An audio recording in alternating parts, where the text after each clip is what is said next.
As Fed Smith readers are undoubtedly aware, inflation has been increasing.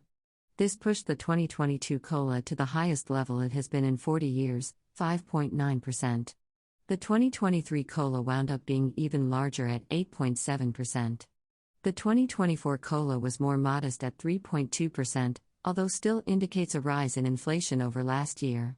Federal employees who have been considering retiring soon may be weighing whether to go ahead and make their exit now in anticipation of taking advantage of the COLA next year. But unfortunately, it isn't that simple. Questions we have received from our readers indicate that they are understandably confused by the COLA calculation process and are often surprised when their annuity payments show up, and they were expecting a higher figure than they actually received. We'll explain the COLA process here in greater detail to help you understand how it works. First, it is important to understand how the COLA is calculated. Federal employees under FERS will get a varying annual increase in their annuity payments depending on the amount of the final COLA in a given year. In years when the COLA is 2% or less, FERS retirees will get the full COLA. If the COLA is greater than 2% and less than or equal to 3%, they get a 2% COLA. If the COLA is greater than 3%, they will get the COLA amount less 1%. In 2024, for example, the COLA was 3.2%, so FERS retirees ended up with a 2.2% COLA. In 2023, it was 8.7%, so FERS retirees got the full COLA of 7.7%. But in 2008, the COLA was 2.3%, so FERS retirees got a COLA of 2% that year. Retired federal employees under CSRS get the full COLA, regardless of the amount. If there is a COLA above zero, the percentage increase is applied to a retiree's monthly benefit amount before any deductions are withheld. The payment amount is rounded down to the next whole dollar.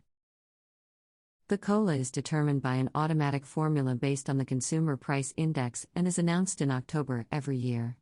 Assuming it is an amount above zero, federal retirees who are entitled to receive the COLA, regardless of whether they are under FERS or CSRS, will see the increased annuity payment in January of the applicable year.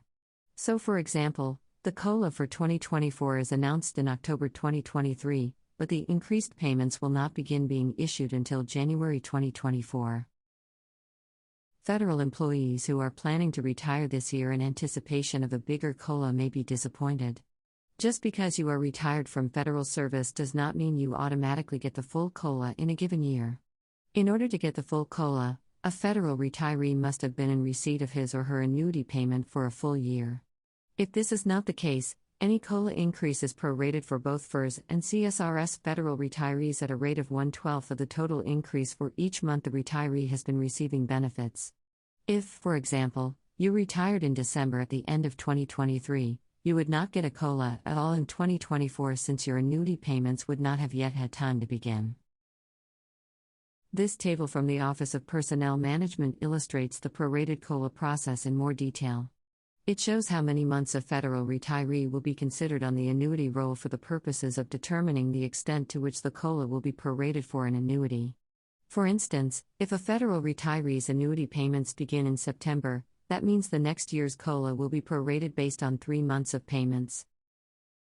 Let's look at a more detailed example to help illustrate how the prorated amount works. Take a look at this table outlining the schedule of annuity payments for our example retiree.